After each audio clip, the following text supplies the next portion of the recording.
I never thought the person I loved most in this world would be the one to destroy me in front of everyone who mattered.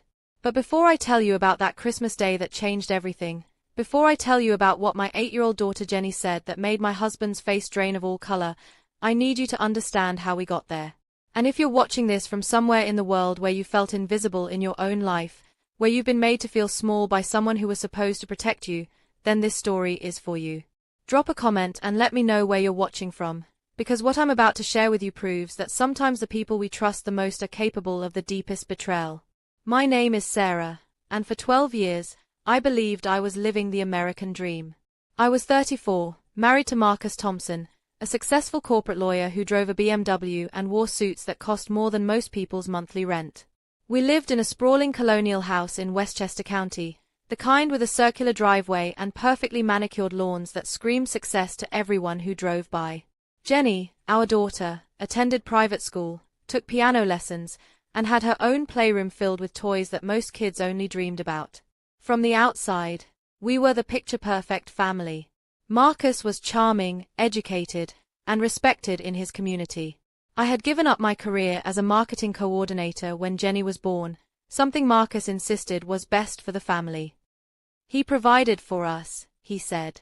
He was the breadwinner. My job was to make sure everything ran smoothly at home. But here's the thing about perfect facades. They're built to hide the cracks underneath. And in our house, those cracks had been spreading for years. It started small, the way these things always do. Marcus would come home from work stressed, and instead of talking about his day, he'd find fault with mine. The house wasn't clean enough. Dinner wasn't ready on time. I was spending too much money on groceries. Jenny was being too loud when he needed to work from his home office. At first, I thought it was just work pressure. The legal field was demanding, and I wanted to be supportive. But the criticism became constant, wearing me down like water on stone. I began to walk on eggshells, planning every moment of my day around Marcus's moods. I would wake up at 5 in the morning to make sure the house was spotless before he got up. I'd have his coffee ready exactly how he liked it, 2 sugars, splash of cream, served in his favorite mug. I'd make sure Jenny was dressed, fed, and quiet before he appeared for breakfast. The worst part was how he did it in front of other people. At dinner parties with his colleagues, he'd make little jokes about my domesticity that weren't really jokes at all. He'd tell stories about how I'd burned dinner or forgotten to pick up his dry cleaning, painting me as the scattered housewife who couldn't manage simple tasks. Everyone would laugh, and I'd force a smile, pretending it was all harmless fun. But Jenny saw it all. She was only 8, but children see everything, don't they? They absorb the tension in the air, the way voices change, the way their mother's hands shake when their father walks into a room. I thought I was protecting her by not fighting back, by keeping the peace. I thought I was being strong. I was wrong about so many things. The isolation happened gradually. Marcus would suggest we couldn't afford for me to go out with friends. After all, we had a mortgage and Jenny's school fees to think about. He'd volunteer my time for school events without asking me first, then get angry when I couldn't manage everything. He convinced me that my old friends didn't understand our lifestyle, that they were jealous of what we'd built together. Before I knew it, my world had shrunk to the size of our house, our routines, and Marcus's expectations. I had no job, no independent income, and no one to talk to about what was really happening behind our closed doors. Marcus controlled every aspect of our finances.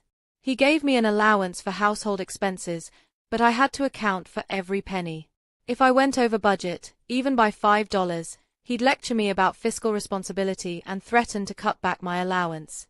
I told myself this was normal. This was marriage. This was what sacrifice looked like. I had a beautiful home, a daughter who was thriving in school, and a husband who provided for us. What right did I have to complain?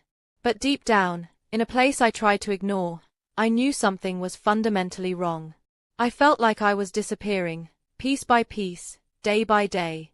The woman I used to be, the one who had opinions, who laughed easily, who dreamed of things beyond grocery lists and soccer practice schedules, was fading away.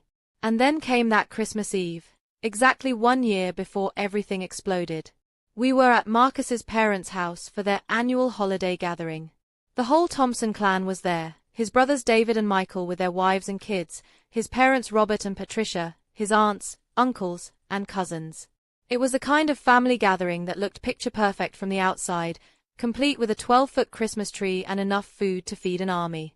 I was in the kitchen helping Patricia with the dishes when I overheard Marcus talking to his brother David in the living room.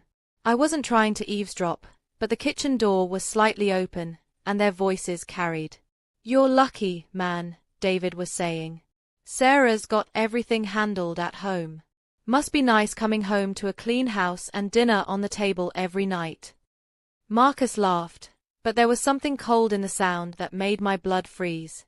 "Yeah, well, she doesn't have much choice, does she? It's not like she's capable of doing anything else. I've got her trained pretty well." "Trained? Like I was a dog." "Come on, man," David said, his voice uncomfortable. "That's harsh." "Is it?" Marcus's voice got lower, more confident. "Look, Sarah's a good mother and she keeps the house running, but let's be real here. She's not exactly the sharpest knife in the drawer. Before we got married, she was struggling just to keep a basic marketing job. She was never going to amount to much on her own. I saved her from that life." The plate I was holding slipped from my hands and crashed into the sink. Patricia looked at me with concern, but I barely noticed. My heart was pounding so hard I thought it might burst from my chest. Saved me? From what? From having a career? From being independent? From having a voice? That night, lying in bed next to Marcus while he slept peacefully, I stared at the ceiling and felt something shift inside me. For the first time in years, I allowed myself to feel angry. Really, truly angry. Not just hurt or sad or disappointed, furious. But I didn't know what to do with that anger. I had no money, no job skills that hadn't gone stale, no support system. And I had Jenny to think about. How could I uproot her life? How could I explain to an 8-year-old that Daddy wasn't the hero she thought he was? So I buried that anger deep and carried on. But something had changed that Christmas Eve. A seed had been planted, and even though I didn't know it yet, it was already beginning to grow. If you've ever felt trapped in your own life, if you've ever been made to feel like you're not enough by someone who was supposed to love you unconditionally, then please hit that subscribe button. Because this story is just getting started, and what happened next proved that sometimes the people who underestimate you the most are setting themselves up for the biggest fall. The months following that Christmas Eve were like walking through fog. I went through the motions of my daily life, making breakfast, dropping Jenny at school, cleaning the house, preparing dinner, but part of me was somewhere else, turning Marcus's words over and over in my mind like a stone I couldn't stop touching. "She's not exactly the sharpest knife in the drawer. I've got her trained pretty well. I saved her from that life." Each phrase was a small cut, and together they formed a wound that wouldn't heal. I found myself studying my reflection in the bathroom mirror, looking for signs of the person I used to be. Where was the woman who had graduated summa cum laude from Syracuse University? Where was the marketing coordinator who had increased client retention by 30% in her first year? When had I started believing that keeping house and raising a child, important as those things were, made me somehow less than? Marcus, oblivious to my internal storm, continued his routine. He'd come home from work, eat the dinner I'd prepared, help Jenny with her homework while I cleaned up, and then disappear into his home office to work on cases or scroll through his phone. On weekends, he'd play golf with his colleagues or watch sports on TV while I managed Jenny's activities and household errands. It was like living with a polite stranger who occasionally remembered to kiss me goodnight. But children, I was learning, see things adults miss. Jenny started asking questions that caught me off guard. "Mommy, why don't you work like Tyler's mom?" she asked one afternoon as I picked her up from school. Tyler's mom, Rebecca, was a nurse at the local hospital. I'd seen her at school pickup sometimes, still in her scrubs, looking tired but purposeful in a way I envied. "Well, sweetie," I said, buckling her into her car seat. "Daddy works, and I take care of you and our home. That's how our family works." "But Tyler's mom works and takes care of Tyler," Jenny persisted. She says work makes her happy. Does taking care of me make you happy? The question was innocent, but it hit me like a physical blow. Of course taking care of Jenny made me happy. She was the light of my life. But was that all I was supposed to be? Just someone's caretaker? Of course you make me happy, baby, I said, but my voice sounded hollow even to my own ears. That night, after Jenny was asleep and Marcus was locked in his office, I did something I hadn't done in years. I opened my laptop, the one Marcus had bought for me to manage household stuff online, and I started researching marketing jobs in the area. The job market had changed dramatically in the 5 years since I'd left my career. Everything was digital now. Social media marketing, content strategy, search engine optimization, terms that were just emerging when I'd last worked were now essential skills. I felt like an archaeologist discovering a civilization that had evolved without me.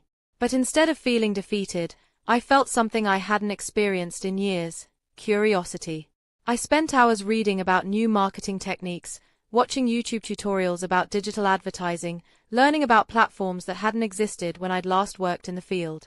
I was careful to clear my browser history, though I wasn't sure why. Maybe because I knew Marcus would find some way to make me feel foolish for even looking. This became my secret routine. After everyone was asleep, I'd educate myself. I took free online courses in digital marketing. I updated my LinkedIn profile, though I kept it private. I even started following marketing blogs and industry leaders on social media accounts Marcus didn't know I had. For the first time in years, I felt my brain coming alive again. I had forgotten how good it felt to learn, to grow, to challenge myself intellectually. But it was Jenny who provided the catalyst for everything that came next. It was a Tuesday in March, unseasonably warm for upstate New York. I was in the kitchen preparing dinner when Jenny came running in from school, her backpack bouncing behind her. "Mom, guess what? We're doing a project on family jobs, and I need to record everyone talking about their work." My stomach clenched. "That sounds nice, honey. You can record Daddy talking about being a lawyer." "I need to record you too," she said, pulling out her iPad, the one Marcus had bought her for educational apps and video calls with his parents. "Mrs. Patterson says every family member has to talk about their job or what they do that's important." I stared at the iPad's camera, trying to figure out what I could possibly say. What did I do that was important? I cooked and cleaned and drove Jenny places. I managed household schedules and made sure bills got paid on time. I was good at those things, but they didn't feel like accomplishments I could articulate to Jenny's third-grade class. "Maybe we could talk about how I take care of our family," I suggested weakly. Jenny tilted her head, studying me with the intensity that 8-year-olds sometimes display. "Mom, do you like what you do?" Another impossible question from my impossible daughter.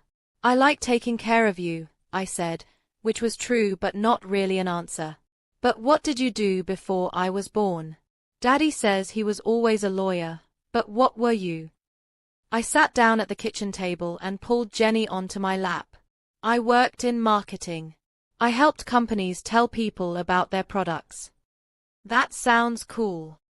Jenny's eyes lit up. "Why don't you do that anymore?"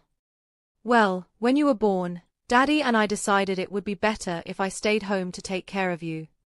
"But I'm 8 now," Jenny pointed out with unassailable logic. "I'm in school all day. What do you do while I'm at school?" I wanted to lie, to make up some important-sounding responsibilities, but something in Jenny's earnest expression stopped me. "I clean the house and run errands and get ready for when you come home." Jenny was quiet for a moment.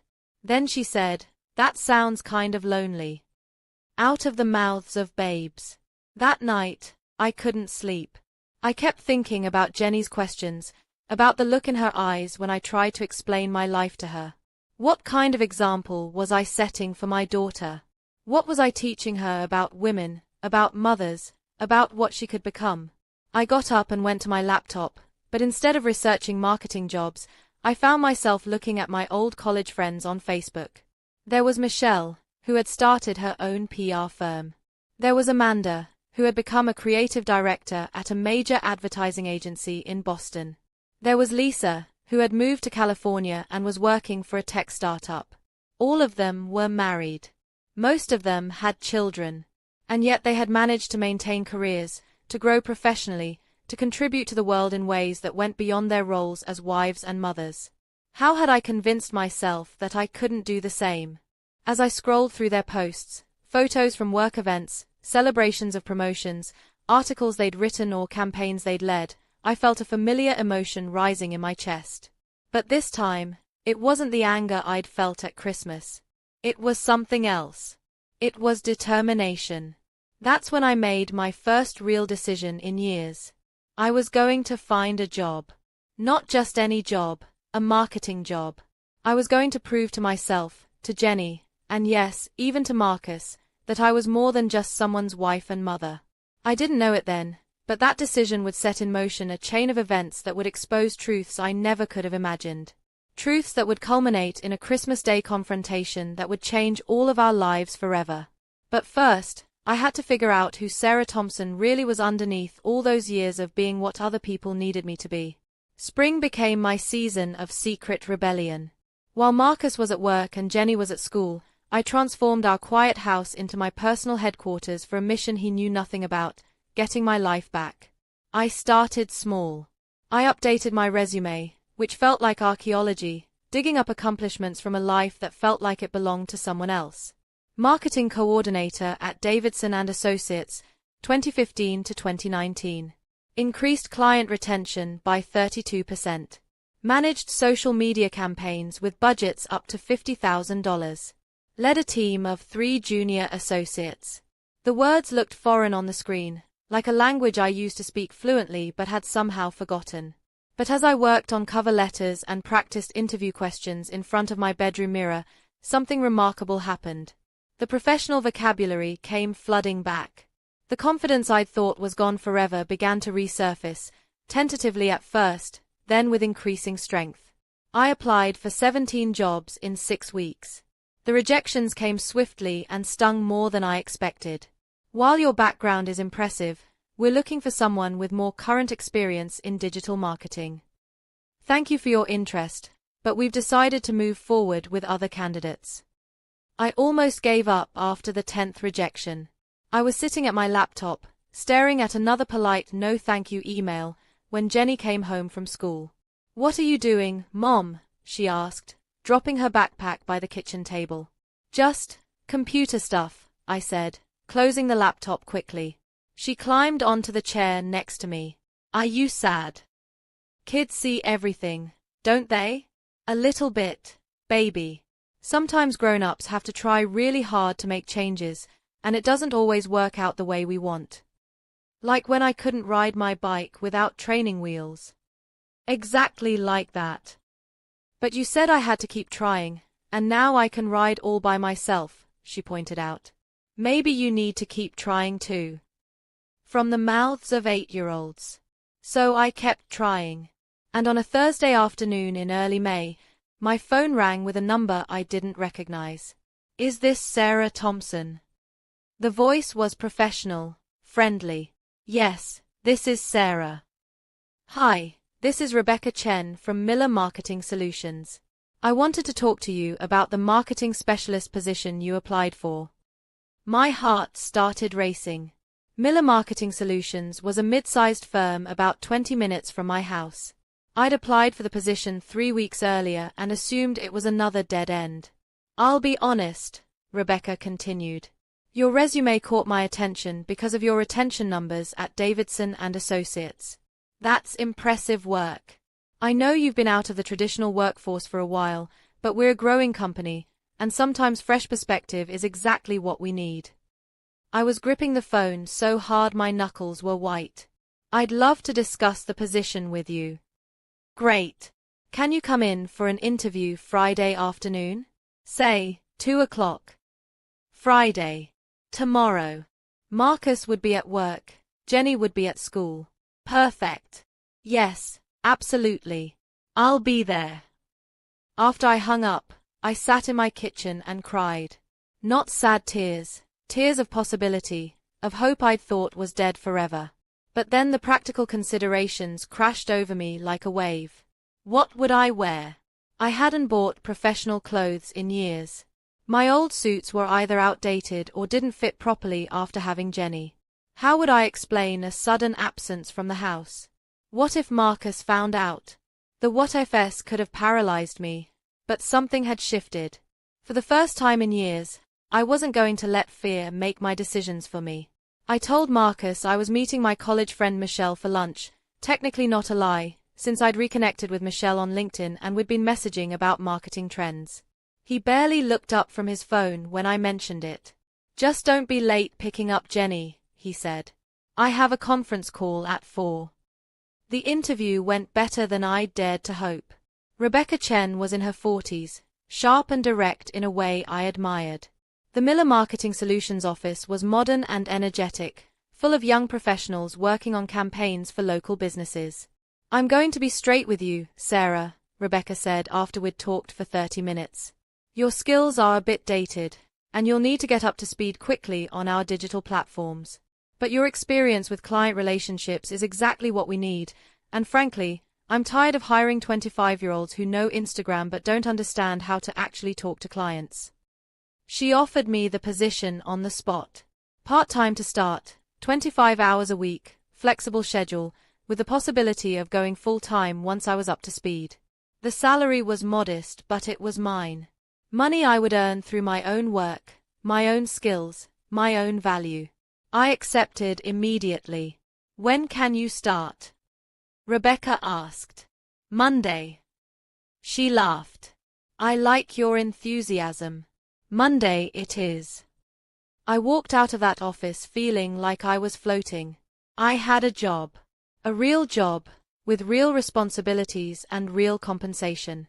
For the first time in years, I would be someone other than Marcus's wife and Jenny's mother.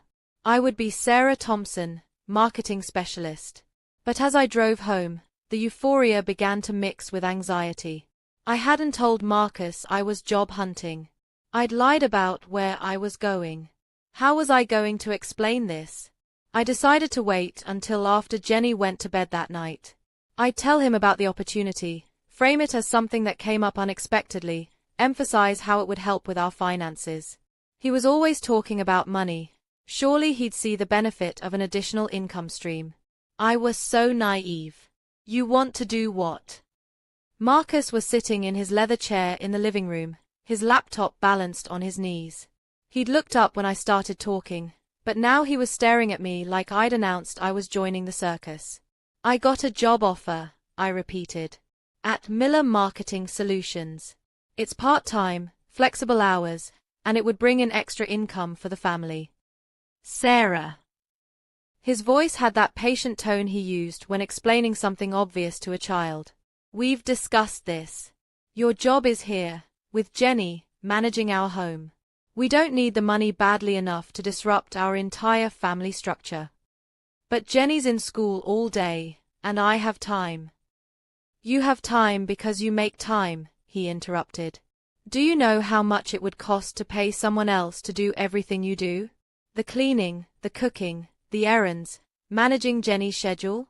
We'd spend more on household help than you'd make at some entry-level marketing job." Entry-level. The word stung because they were designed to. "It's not entry-level," I said quietly. "It's a specialist position. And I wouldn't need to hire help for everything. Lots of families manage with 2 working parents." Marcus closed his laptop and set it aside, giving me his full attention. This felt more ominous than when he was distracted. "Sarah, honey, I think you're having some kind of midlife crisis or something. This isn't like you. Where is this coming from?" Where was it coming from? From years of feeling invisible in my own life.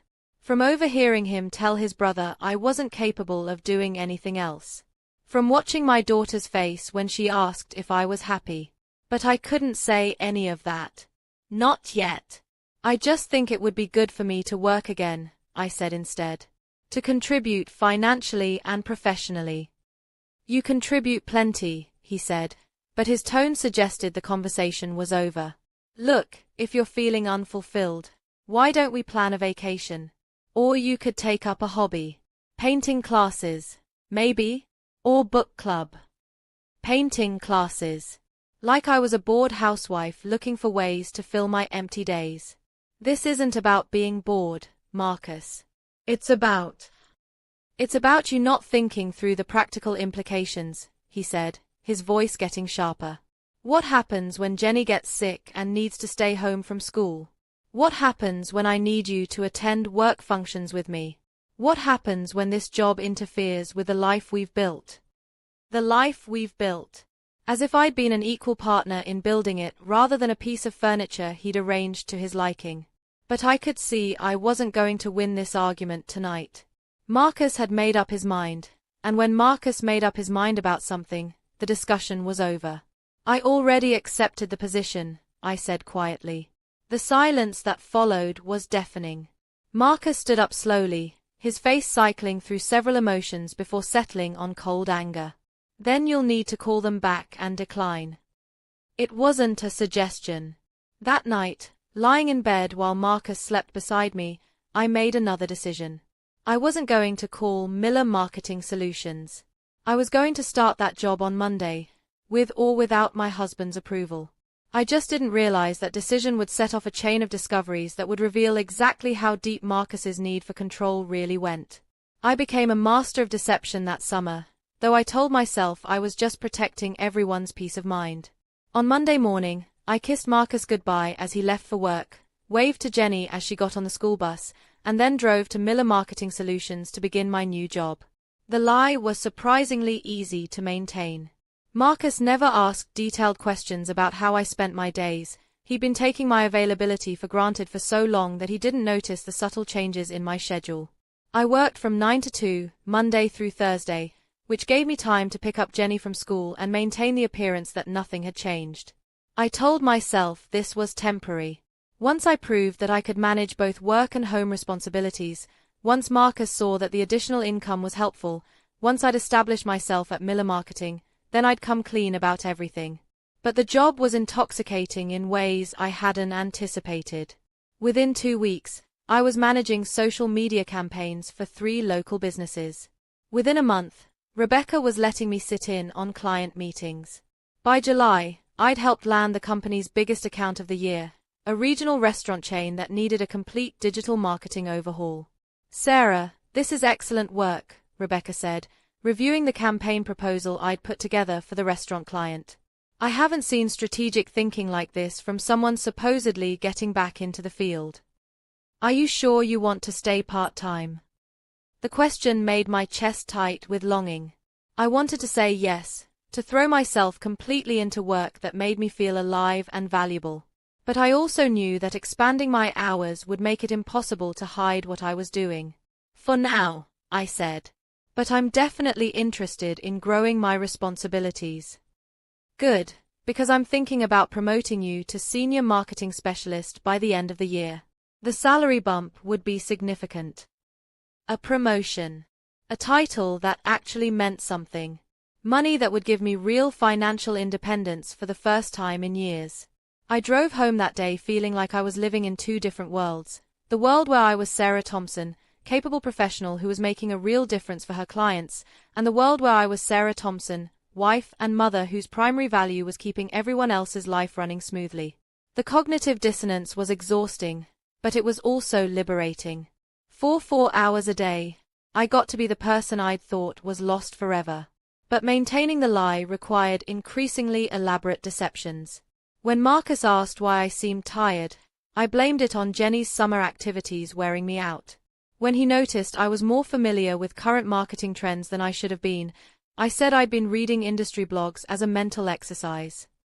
When he questioned why I was suddenly so interested in local business news, I told him I was thinking about volunteering for the Chamber of Commerce.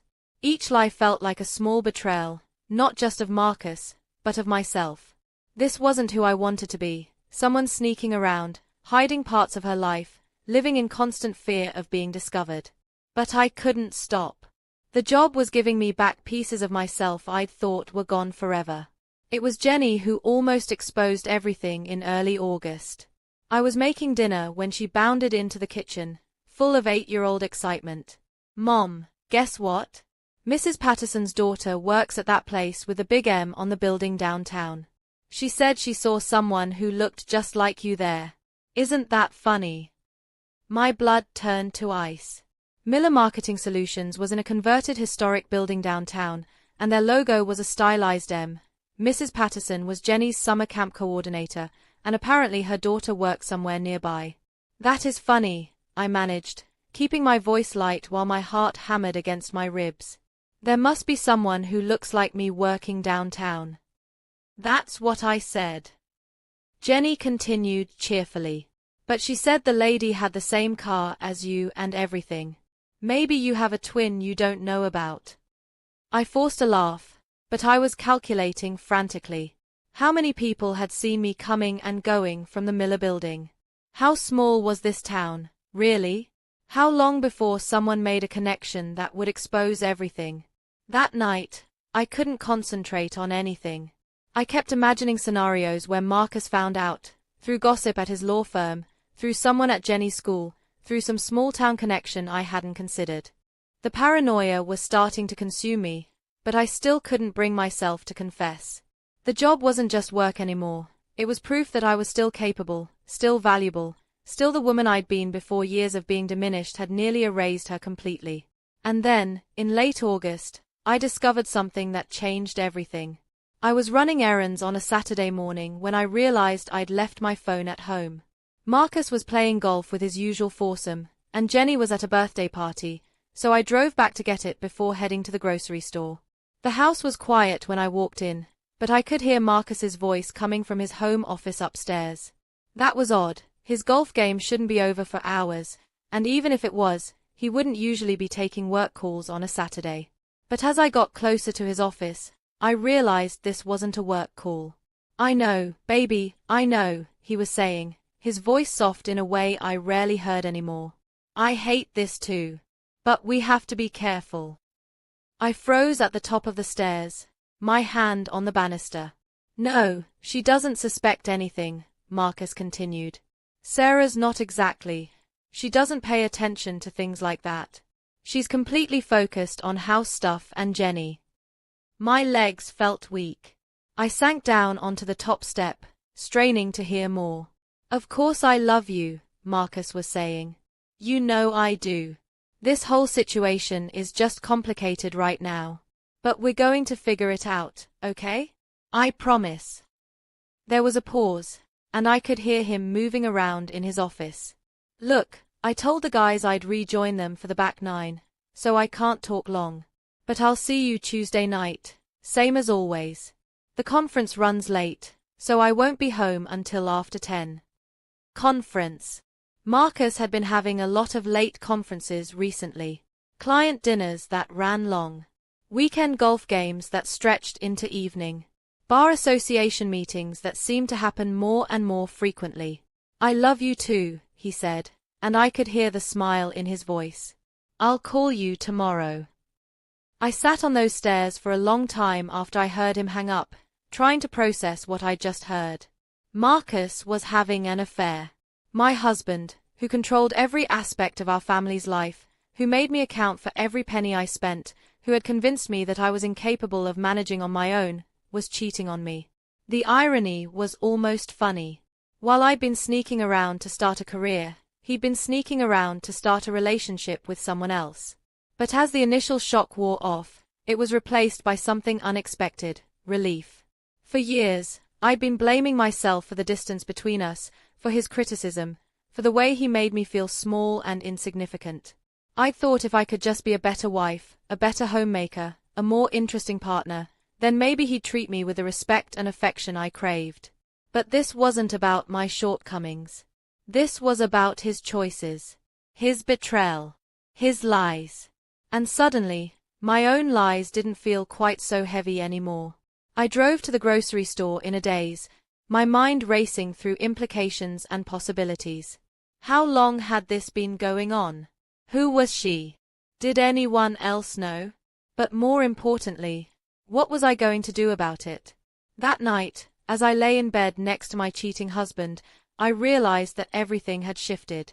The power dynamic I'd accepted for so long, Marcus as the decision-maker, the provider, the one whose needs and wants took precedence, was built on a foundation of lies. He'd been living a double life while demanding complete transparency and submission from me. Well, two could play that game. If you've ever discovered that the person you trusted most in the world was betraying you behind your back, you know the mixture of devastation and rage that follows. But sometimes betrayal can be the thing that finally sets you free. Make sure you're subscribed, because what I discovered next would give me the ammunition I needed to turn the tables completely. Discovering Marcus's affair unleashed something in me I didn't know existed, a methodical, calculating side that surprised even me. If my husband could live a double life, then I could learn to be a detective. I started paying attention in ways I never had before. His phone habits, his schedule, his moods. I noticed that he showered immediately when he came home from his client dinners. I noticed that he'd started buying new cologne, something expensive that I'd never seen before. I noticed that he was suddenly very protective of his phone, taking it with him everywhere, even to the bathroom. The Tuesday night conferences became my focus. 3 weeks in a row, Marcus came home after 10 o'clock claiming to have attended Bar Association continuing education events. But when I casually mentioned to Patricia, his mother, that Marcus was so dedicated to staying current with legal requirements, she looked confused. "Oh, honey, Marcus got all his CLE credits for the year back in March," she said. "He mentioned it when we had lunch last month. Said he was glad to have it out of the way early." So where was he really going on Tuesday nights? I decided to find out. The following Tuesday, I told Marcus I was taking Jenny to dinner and a movie, the new animated film she'd been begging to see. We did go to dinner, but instead of the movie, I dropped Jenny at my neighbor Carol's house for a sleepover I'd arranged earlier. Carol was a retired teacher who adored Jenny and was always offering to babysit. "Are you okay, dear?" Carol asked as I handed over Jenny's overnight bag. "You look a little pale." "Just tired," I lied. "Thank you so much for taking her on short notice." "Anytime. Jenny and I are going to make cookies and watch princess movies. She'll have a wonderful time." By 7:30, I was parked across the street from Marcus's law firm, waiting to see if he'd actually go there or somewhere else entirely. My hands were shaking on the steering wheel, and I kept second-guessing myself. What was I doing? Following my own husband like some kind of stalker? But I couldn't turn back now. I needed to know the truth. At 8:15, Marcus's BMW pulled out of the firm's parking garage. I waited a moment, then followed at a distance, my heart pounding so hard I thought it might burst from my chest. He drove across town to the Riverside District, a trendy area full of upscale restaurants and boutique shops that had been gentrified over the past few years. I'd been there a few times for lunch with friends back when I had friends, but it wasn't somewhere Marcus and I ever went together. Too pretentious for his tastes, he'd always said. Apparently, it was perfect for his tastes when I wasn't involved. Marcus parked in front of Bellezza, an Italian restaurant known for its intimate atmosphere and expensive wine list. I parked half a block away and watched through my rearview mirror as he got out of his car, checked his reflection in the side mirror, and walked toward the restaurant entrance. He was meeting someone there. Someone who wasn't me. I sat in my car for 20 minutes, working up the courage to go inside.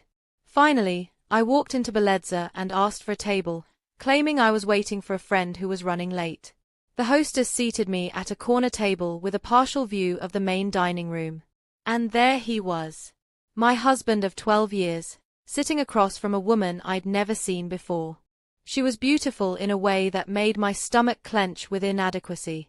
Blonde hair swept into a perfect chignon, flawless makeup, a black dress that probably cost more than I spent on groceries in a month. She was laughing at something Marcus had said, leaning forward with the kind of body language that spoke of intimacy and familiarity. But what struck me most was how Marcus looked. Animated, engaged, genuinely happy in a way I hadn't seen in years.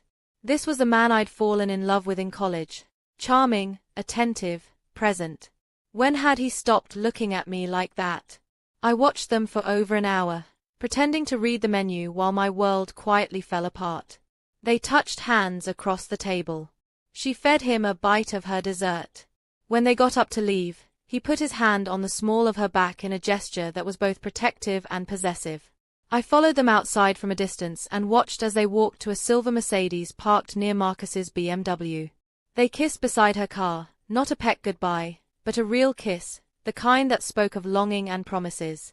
I sat in my car until both of them had driven away, trying to process what I'd witnessed. This wasn't a one-time mistake or a moment of weakness. This was a relationship. Marcus was in love with someone else, and from the looks of things, had been for a while. The drive home was a blur of tears and rage and a strange kind of clarity. By the time I pulled into our driveway, I'd made a decision. I wasn't going to confront Marcus. Not yet. Instead, I was going to find out everything I could about this woman and this relationship. If Marcus wanted to play games, then I'd learn the rules better than he ever could. The next few weeks turned me into someone I barely recognized, a woman who could smile and make small talk while secretly planning her next move. I hired a private investigator named David Martinez, paying him with money I'd carefully skimmed from household expenses over several months. I need to know everything, I told him during our first meeting at a coffee shop 30 minutes from our house. How long it's been going on, where they meet, who she is, everything. David was professional and non-judgmental, which I appreciated. He'd clearly handled plenty of cheating spouse cases before. Mrs. Thompson, I have to ask, what's your end goal here? Are you planning to file for divorce? The question stopped me cold. Divorce. The word felt foreign and terrifying. I'd been Mrs. Marcus Thompson for so long that I wasn't sure who Sarah Thompson would be on her own. I don't know yet, I admitted. Right now, I just need information. That's fair. Knowledge is power, especially in situations like these. Within a week, David had answers. Her name was Veronica Hartwell, and she was a family law attorney at a competing firm downtown. She was 32, divorced, no children. She and Marcus had been seeing each other for 8 months, since they'd met at a legal conference in Albany. 8 months. 8 months of lies, of fake conferences and imaginary client dinners. 8 months of Marcus coming home to me after spending evenings with a woman who clearly made him happier than I ever had. But David's investigation revealed something even more disturbing. Marcus and Veronica weren't just having an affair, they were making plans. David had photographed them looking at apartments together. He documented several lunch meetings where they'd been joined by what appeared to be a realtor. My husband wasn't just cheating on me. He was planning to leave me. The betrayal felt complete now, but it also brought an unexpected gift, absolute moral clarity. For months, I'd been racked with guilt about hiding my job from Marcus. But he'd been hiding something far worse from me, while simultaneously controlling and diminishing me at every turn. I was done feeling guilty. I was done making myself smaller to accommodate his ego. I was done living a lie to protect his comfort. It was time to start planning my own future. But first, I was going to make sure Marcus understood exactly what he was losing, and what it was going to cost him. At Miller Marketing, I finally told Rebecca the truth about my situation and asked about going full-time. I've been waiting for you to ask, she said with a smile. We can make that transition immediately.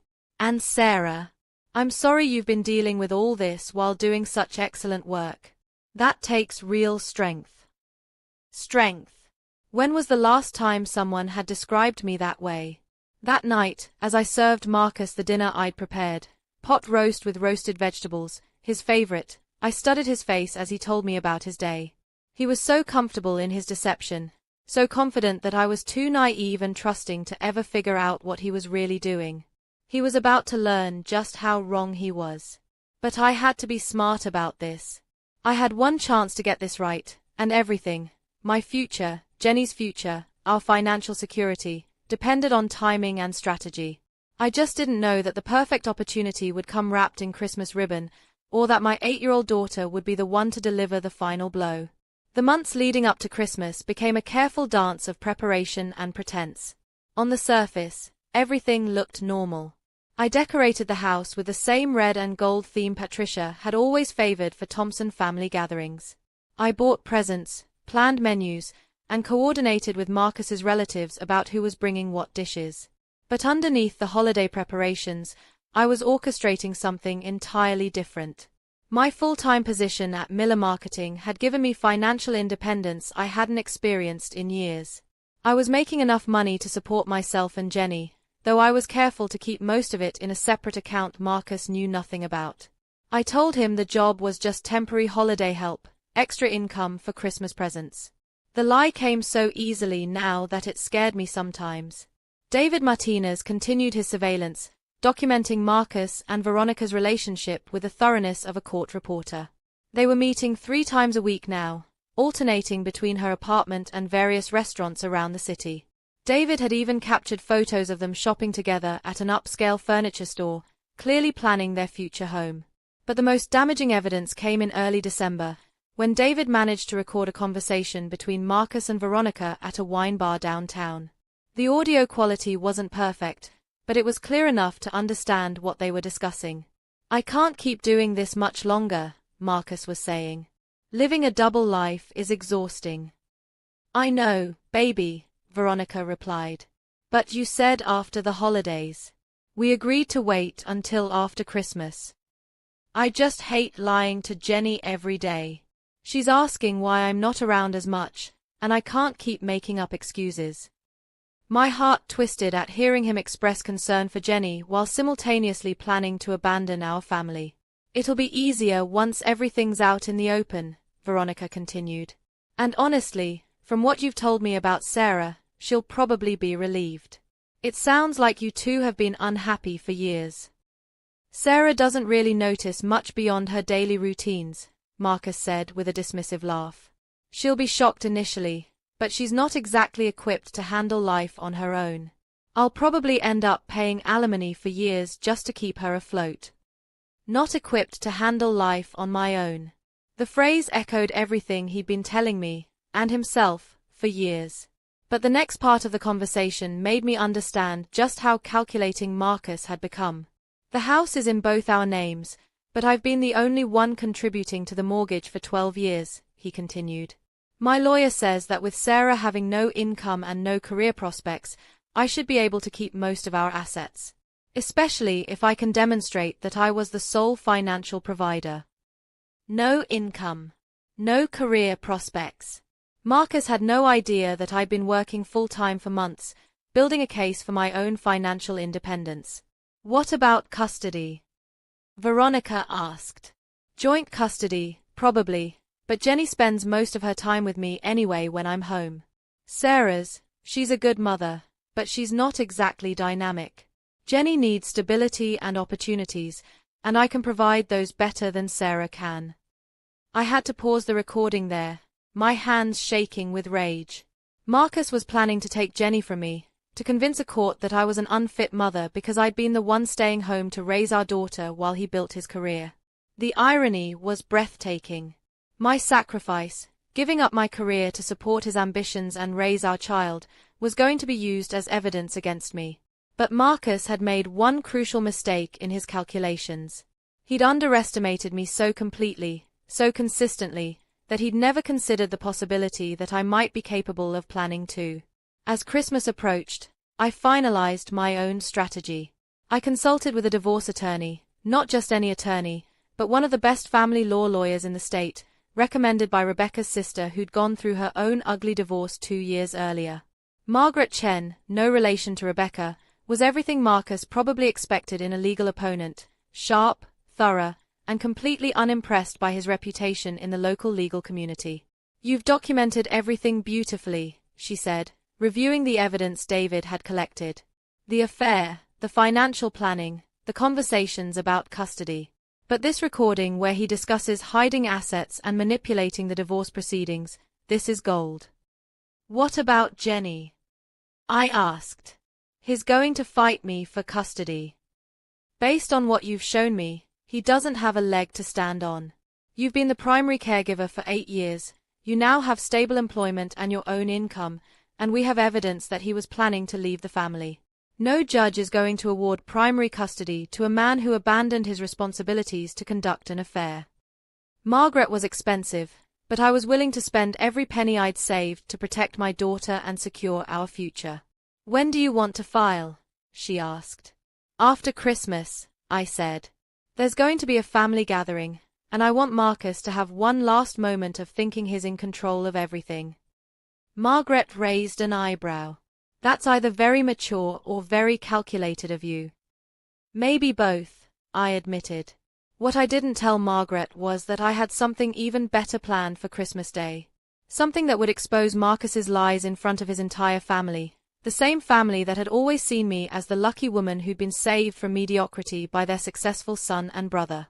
Jenny was going to help me, though she didn't know it yet. A few weeks earlier, I'd been helping her with a school project about family traditions when she'd mentioned wanting to make a special presentation for the Thompson Christmas gathering. "I want to show everyone how much I love our family," she'd said. "Maybe I could make a video or something." "That's a wonderful idea, sweetheart. What kind of video?" "I could interview everyone about their favorite Christmas memories, or maybe show pictures of all the fun things we do together." An idea began forming in my mind, a way to give Jenny the heartfelt family presentation she wanted while simultaneously revealing truths that needed to be exposed. "You know what might be really special?" I suggested carefully. "What if you made a presentation about what everyone in our family does? Like Daddy's work, and Grandpa's work, and what I do." "That's a great idea. I could make it like a celebration of everyone's jobs and how they help people." "Perfect." Over the next few weeks, Jenny worked on her presentation with the enthusiasm only an 8-year-old could bring to a project. She interviewed Marcus about his legal work, recorded video messages from both sets of grandparents, and asked me detailed questions about my marketing job. "Mom, can I come see your work sometime?" she asked one afternoon while reviewing her presentation on her iPad. "I want to take some pictures for my project." "That might be tricky during work hours, baby," I said carefully. "But maybe we can drive by the building and I can tell you about what I do there." The irony wasn't lost on me. I was still hiding my professional life from Marcus while using it as the centerpiece of Jenny's family presentation. But in 2 weeks, all the lies, his and mine, would be exposed. I just didn't realize that Jenny had been planning her own surprise, one that would change everything in ways I never could have anticipated.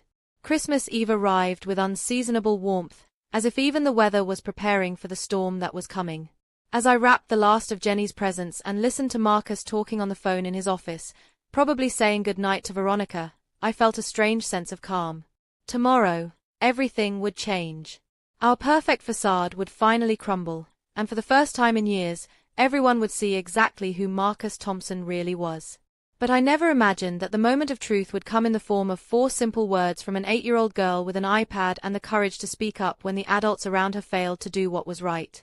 Christmas morning began like every other Thompson family Christmas for the past 12 years. Jenny woke us up at dawn, bouncing on our bed with excitement about Santa's visit. Marcus and I played our familiar roles, the doting parents sharing in their daughter's joy, taking pictures by the tree, making Christmas breakfast together while holiday music played in the background. If you didn't look too closely, we were still the perfect family. But I could see the cracks now that I'd learned to look for them. The way Marcus checked his phone constantly, probably texting Veronica. The way he seemed distracted even while opening presents with Jenny. The way he kept glancing at the clock, calculating how long he'd have to maintain this performance before he could begin dismantling our life. "Are you excited about your presentation today, sweetheart?" I asked Jenny as she played with her new art supplies. "So excited," she said, holding up her iPad. "I can't wait to show everyone what you do at work, Mom. It's really cool how you help businesses talk to their customers." Marcus looked up from his coffee. "What presentation?" "Jenny's been working on a family project for weeks," I explained, keeping my voice casual. "She's going to share it with everyone at your parents' house today." "That's nice," Marcus said, but he was already looking back at his phone. He had no idea what was coming. We arrived at Robert and Patricia's house at 2 o'clock, just as we had every Christmas for over a decade. The familiar scene unfolded around us. Marcus's brothers David and Michael with their wives and children, various aunts and uncles, Patricia fussing over the dining room table while Robert carved the turkey. But this time, I saw it all differently. These people who had always been polite but slightly condescending to me, who had accepted Marcus's subtle put-downs of my intelligence and capabilities, who had never once asked me about my own interests or ambitions beyond being their son's wife and their granddaughter's mother. Today, they were going to learn who I really was. And more importantly, they were going to learn who Marcus really was. "Sarah, dear, you look lovely," Patricia said, kissing my cheek. "That dress is very flattering." "Thank you," I replied, smoothing down the red silk dress I'd bought specifically for today. It was more expensive and sophisticated than anything I'd worn to a Thompson gathering before, and I could see Patricia trying to figure out when I'd developed better taste in clothes. Dinner proceeded as usual, multiple courses, expensive wine, conversation dominated by the men discussing business and politics while the women mostly listened or talked about children and household management. I played my part, but I was counting down the minutes until dessert, when Jenny would ask to share her presentation. "Uncle David," Jenny said during the main course, her voice bright with 8-year-old confidence, "did you know that Mom has the coolest job? She helps restaurants and stores figure out how to advertise on the internet." David smiled indulgently. "That sounds very interesting, Jenny." "She's been working there for months and months," Jenny continued enthusiastically. "She even got promoted." "Right, Mom." The table went quiet. I could feel every eye on me, but Marcus's gaze felt like a laser beam. "Jenny, sweetheart," Marcus said carefully, "your mom doesn't work outside the house. She takes care of us."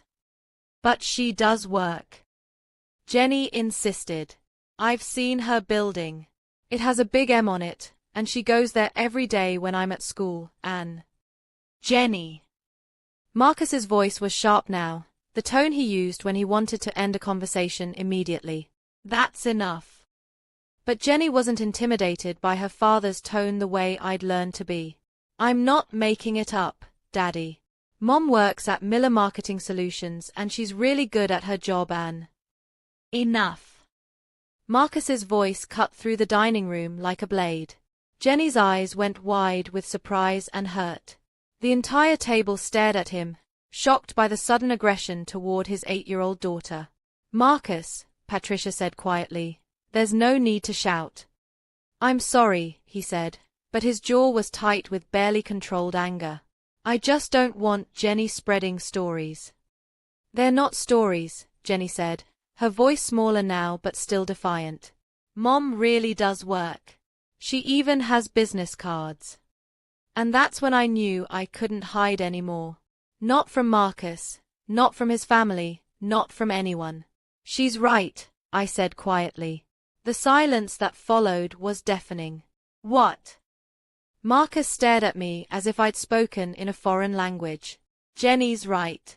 I've been working at Miller Marketing Solutions since May. Full-time since September." The color drained from Marcus's face, but not in the way someone looks when they're surprised by good news. He looked like someone who just realized a carefully constructed plan was falling apart. "You've been working?" Patricia looked confused. "But Marcus said you weren't interested in working outside the home." "I wasn't allowed to be interested," I replied, my voice gaining strength. "Every time I mentioned wanting to work, Marcus told me it would be too disruptive to our family structure. He told me I wasn't equipped to handle a career and household responsibilities." "Sarah," Marcus's voice was low and warning. "This is not the time or place." "Actually, it's the perfect time and place," I said, standing up from my chair. "Because I'm tired of pretending. I'm tired of being invisible in my own life." Marcus stood up too, his face flushed with anger. "You lied to me for months. You went behind my back. Like you've been going behind mine with Veronica." The words hung in the air like smoke. Every person at that table knew instantly that I'd just dropped a bomb that would destroy everything. Marcus went completely still. "What did you say?" I said, "Like you've been doing with Veronica Hartwell for the past 8 months. Patricia gasped. David and Michael exchanged shocked glances. The children, sensing the adult tension, had gone completely quiet. "You're delusional," Marcus said, but his voice lacked conviction. "I have pictures, Marcus. I have recordings. I know about the apartment you've been looking at together. I know about your plans to file for divorce after the holidays." That's when he snapped. Marcus's hand came up fast and connected with my cheek with a crack that echoed through the dining room. The force of it sent me stumbling backward, my hand flying to my face in shock and pain. Jenny screamed. Patricia cried out. Every adult in the room was on their feet in seconds. "Marcus!" Robert's voice boomed with outrage. "What the hell is wrong with you?" But I wasn't looking at Robert or Patricia or any of the other shocked faces around that table. I was looking at Jenny, who had tears streaming down her face but was standing up from her chair with her iPad clutched in her small hands. "Daddy," she said, her voice shaking but clear, "you hurt Mommy." "Jenny, sweetheart, Daddy just—" "No," she said, louder now. "You hurt Mommy and that's not okay." And then my 8-year-old daughter, with the moral clarity that only children possess, stepped forward and said 4 words that would change everything. "I recorded everything, Daddy." The room went dead silent. Marcus's face went white as snow. "What?" he whispered. "I've been recording everything for my presentation," Jenny said, holding up her iPad. "All the family conversations, all the dinners, everything. I recorded you and Mommy fighting last week when you thought I was asleep. I recorded you talking on the phone about that lady. I recorded you calling Mommy stupid." She swiped across the screen, and suddenly Marcus's voice was playing from the iPad speakers, clear as day. "Sarah's not exactly the sharpest knife in the drawer. I've got her trained pretty well." Patricia's hand flew to her mouth. David looked sick. But Jenny wasn't finished. She swiped again, and we heard Marcus on another recording. "She's not equipped to handle life on her own. I'll probably end up paying alimony for years just to keep her afloat."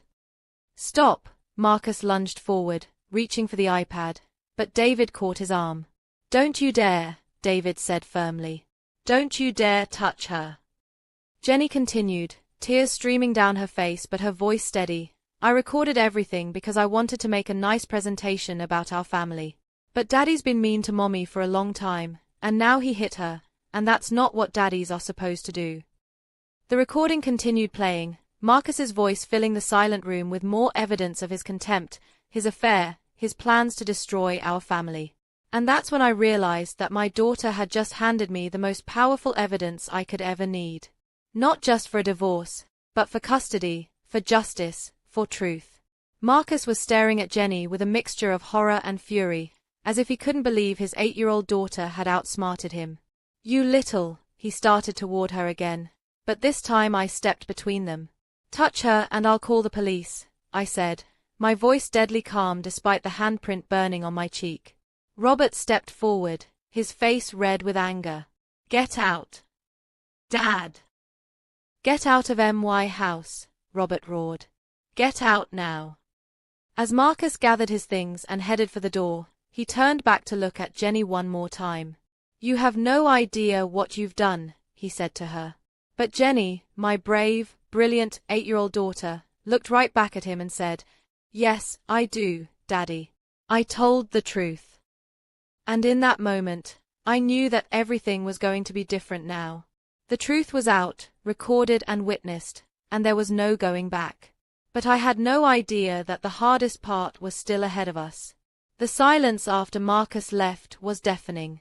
12 people sat around Patricia's perfectly set Christmas table, staring at the empty chair where my husband had been sitting moments before. The only sound was Jenny's quiet crying and the soft tick of the grandfather clock in the hallway. I was still holding my hand to my burning cheek, trying to process what had just happened. In the span of 10 minutes, my marriage, my family's reputation, and my daughter's innocence had all been shattered in front of everyone who mattered. Patricia was the first to move. She stood up slowly, walked around the table, and pulled Jenny into her arms. "Oh, sweetheart," she whispered, holding my daughter close. "I'm so sorry you had to see that. I'm so sorry."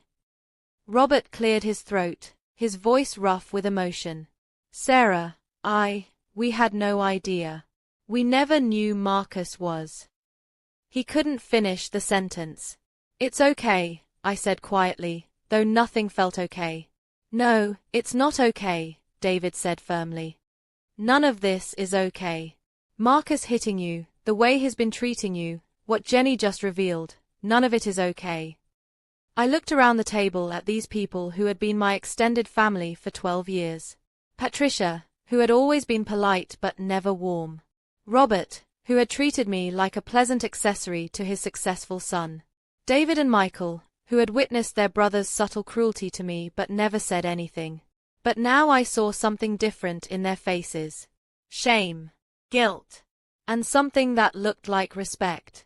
I need to get Jenny home, I said, standing on shaky legs. You're not going back to that house, Patricia said firmly. Not tonight. Not with Marcus the way he is. Mom's right, Michael spoke up for the first time. He could be dangerous. Where are you going to go? The question hit me like a slap. Where was I going to go? The house was technically half mine, but Marcus would be there, angry and humiliated. I had my own income now, but I didn't have a backup plan for immediate housing. There's a hotel downtown, I started. Absolutely not, Patricia interrupted. You and Jenny are staying here tonight. Tomorrow we'll figure out next steps.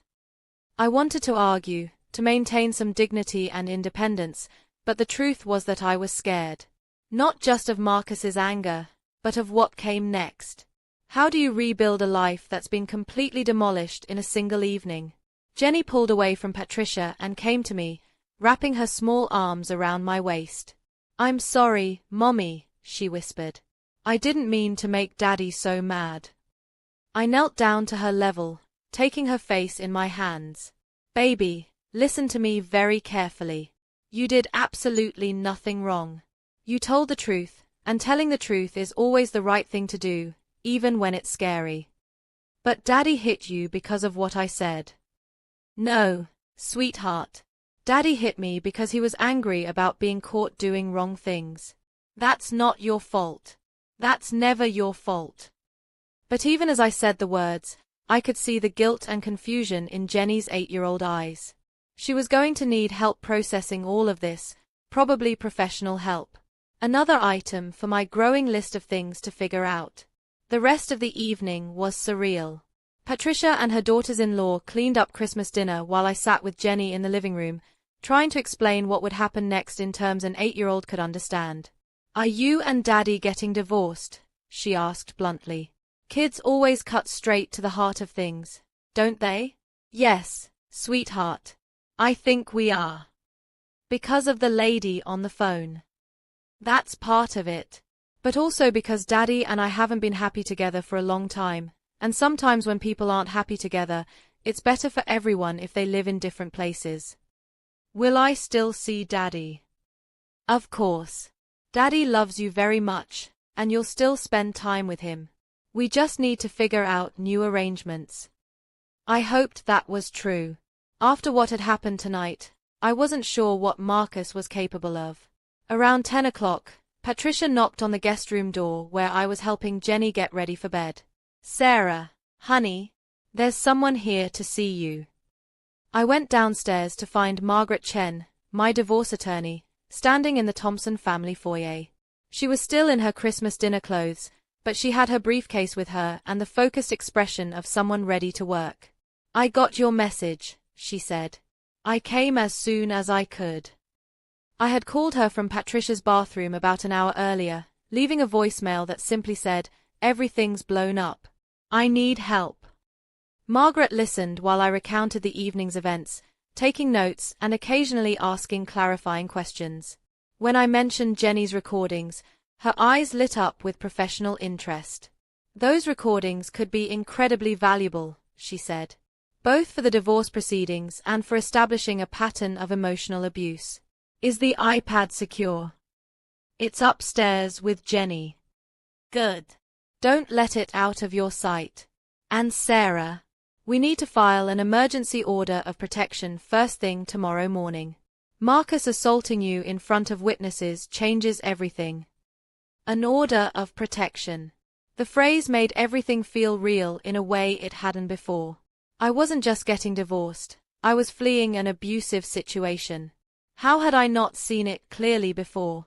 The isolation, the financial control, the constant criticism, the way he convinced me I was incapable of managing on my own.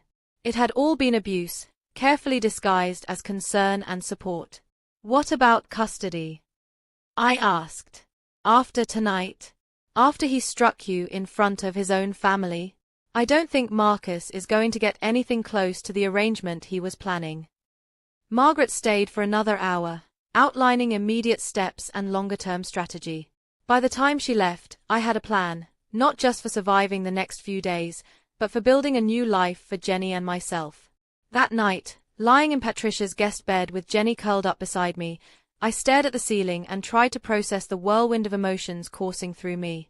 Fear, certainly. Uncertainty about the future. Grief for the family I'd thought we were, even if it had been built on lies. But underneath all of that was something I hadn't expected: relief.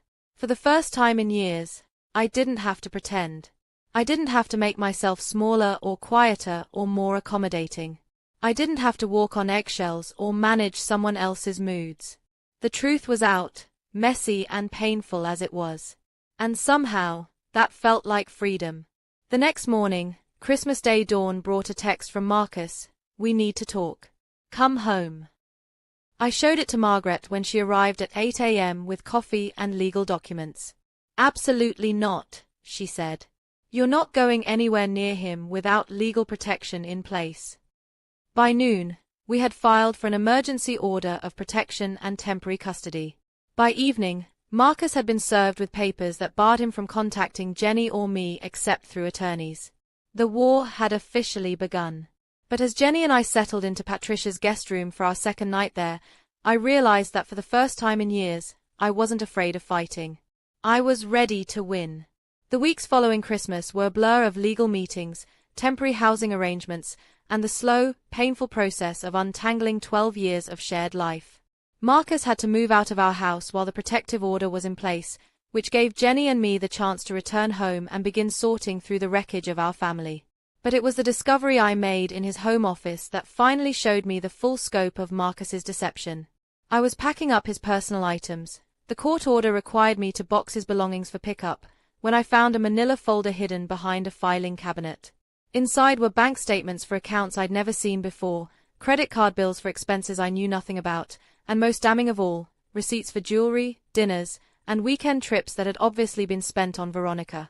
Marcus had been financing his affair with money from our joint savings account while giving me a household allowance and lecturing me about fiscal responsibility. The hypocrisy was breathtaking, but it was also legally useful. Margaret was delighted when I presented her with evidence of financial misconduct. "This shows a clear pattern of misuse of marital assets," she explained.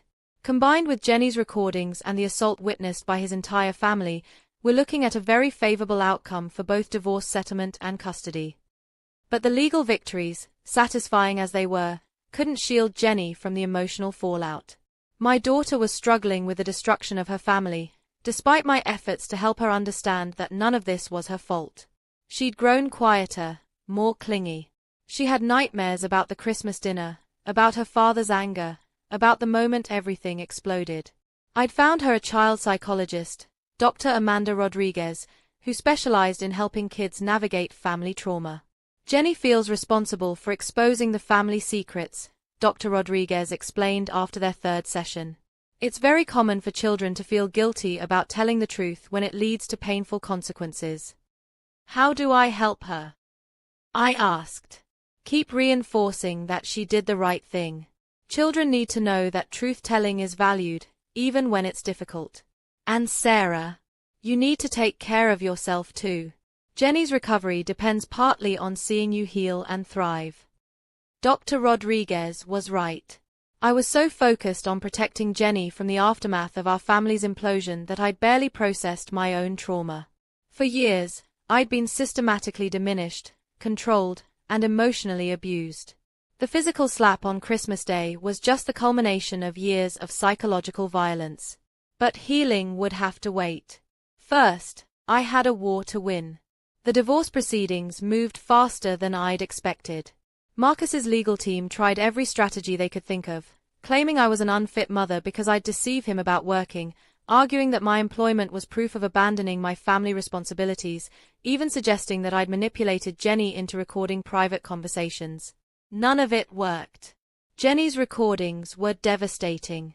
Hours of audio that revealed Marcus's true character, his contempt for me, his callous planning of our family's destruction, his discussions of hiding assets and manipulating custody proceedings. Combined with the evidence of financial misconduct and witnessed assault, Marcus's position became untenable. The custody battle was over before it really began. Marcus was granted supervised visitation every other weekend, a far cry from the joint custody he'd planned to demand. The financial settlement was equally favorable to me. I would get the house, primary custody, substantial alimony, and half of all marital assets, including retirement accounts Marcus had thought were safely his. But the real victory came 6 months later, when I got a call from Rebecca at Miller Marketing Solutions. "Sarah, I have news," she said, and I could hear the excitement in her voice. "The restaurant chain account you've been managing? They've been so happy with your work that they want to expand their contract. They're also recommending us to 3 other companies in their network." "That's wonderful," I said, genuinely pleased. "There's more. The growth you've generated has allowed us to expand the company. I want to offer you a promotion to Senior Marketing Director, with a significant salary increase and your own team to manage." Senior Marketing Director. 2 years ago, Marcus had convinced me I wasn't capable of managing a simple household budget. Now I was being offered a leadership position at a growing company. "I accept," I said without hesitation. That evening, I shared the news with Jenny over dinner at our kitchen table, the same table where Marcus used to criticize my cooking, my housekeeping, my intelligence. "Mom, that's so cool," Jenny said, grinning. "You're like a boss now." "I am like a boss," I agreed. "And you know what? I always was. I just forgot for a while." Jenny had been doing better in recent months. The therapy was helping, and she'd stopped blaming herself for the family's breakup. She still saw Marcus every other weekend, but their relationship was strained. It was hard to maintain hero worship of a father when you'd recorded hours of evidence of his cruelty and dishonesty. But children are resilient, and Jenny was adapting to our new life with the flexibility that adults often lack. She was proud of my success at work, excited about our plans to redecorate the house, and slowly beginning to understand that sometimes families have to break apart so the people in them can heal. The final piece of the puzzle came almost a year after that Christmas Day explosion. I was at a Miller Marketing Solutions client event when I saw a familiar figure across the crowded hotel ballroom. Marcus was there with Veronica, both of them dressed in expensive evening wear, clearly trying to make a statement about their relationship now that it was public. But Marcus looked different. Smaller, somehow. The confidence that had once intimidated me had been replaced by something that looked almost like shame. He'd lost weight, and there were lines around his eyes that hadn't been there before. He saw me too, and for a moment we just looked at each other across the room. I was with my marketing team, laughing at something my assistant director had said, clearly comfortable and successful in a way he'd never thought possible. Later, as I was leaving the event, Marcus approached me in the hotel lobby. "Sarah," he said quietly, "you look good." "Thank you." We stood in awkward silence for a moment. Then he said, "I heard about your promotion. Congratulations." "Thank you," I repeated. "I also heard you're thinking about expanding Miller Marketing into Albany." I was surprised he knew that. We'd been discussing opening a satellite office, but it wasn't public knowledge yet. "We're exploring possibilities," I said carefully. Marcus nodded. "It's a good market. You'll do well there." Another silence. Then, "How's Jenny?" "She's doing very well. Thriving, actually." "I'm glad." He paused. "Sarah, I want you to know what I did to you, what I said about you, The way I treated you, it was wrong. You deserve better. You always deserved better."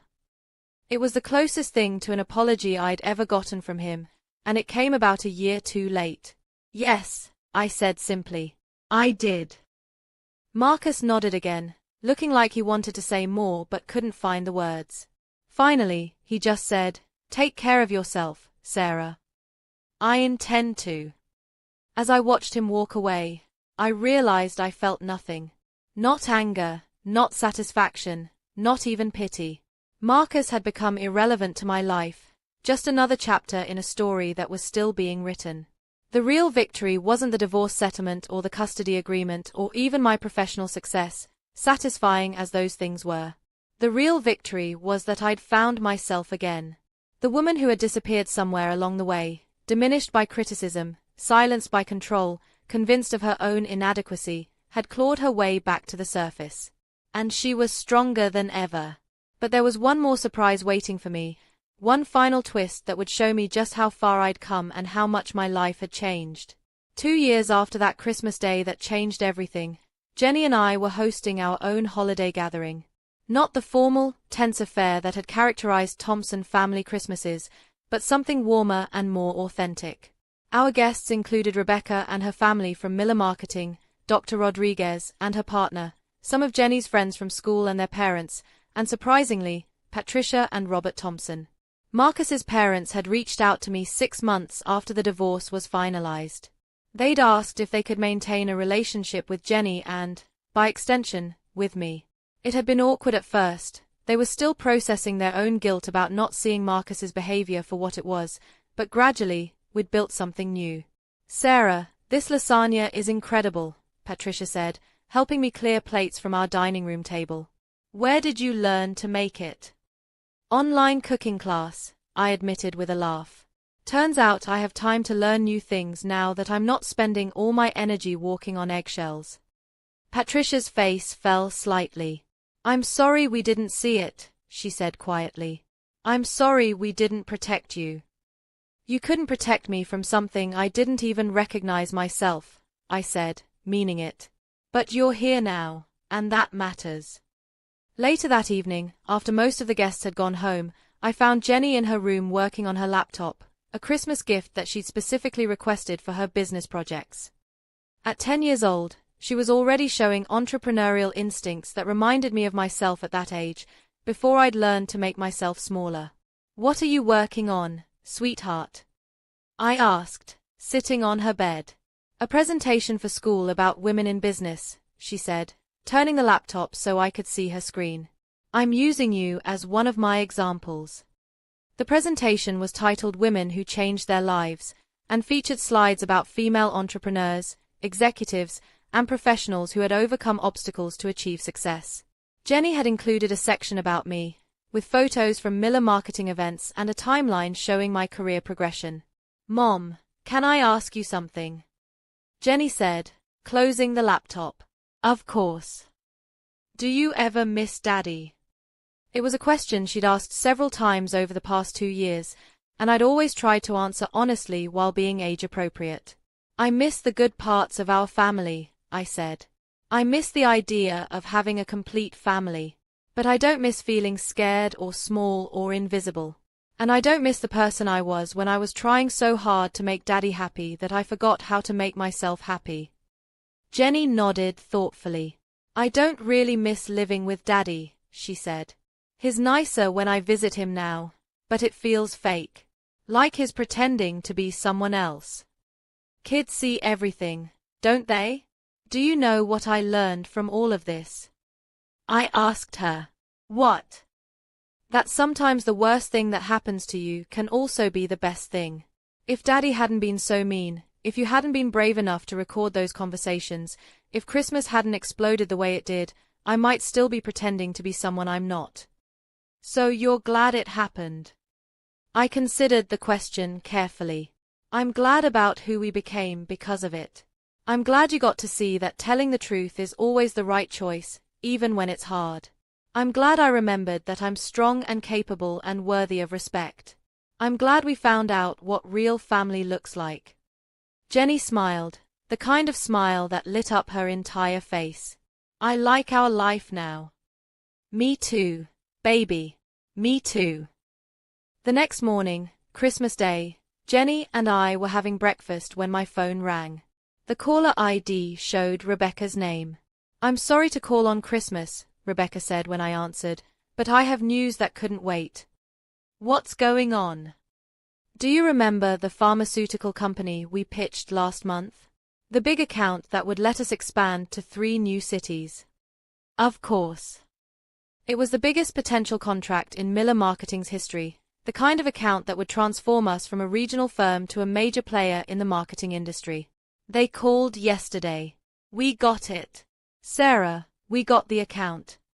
I sat down heavily in my kitchen chair, processing what this meant. The pharmaceutical account would require opening offices in Albany, Syracuse, and Buffalo. It would mean hiring dozens of new employees, managing multiple teams, overseeing campaigns with budgets larger than anything we'd handled before. It would mean I was now a senior executive at a major marketing firm. There's more, Rebecca continued.